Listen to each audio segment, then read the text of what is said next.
Assalamualaikum warahmatullahi ta'ala wabarakatuh mga kapakukus. Nais ko lang magpapasalamat po bilang team ng Sulu Pakukus dito sa Sulu na ito po ang second release or second order ng ating mahal na parokya sa amin.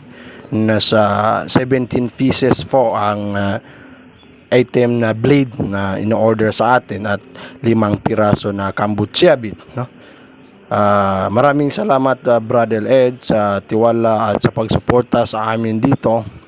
Yan po, kung nakikita ninyo, yan ay isisip natin mamaya ang ating mahal na kalis, barong, kampilan at iba pa.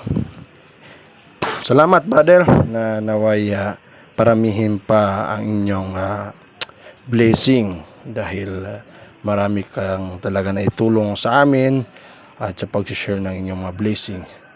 Sa mga gustong mag-collect dyan, collector or mga buyer, kung may nagustuhan kayong mga ating blade, chat lang po kayo sa aming page. Salamat!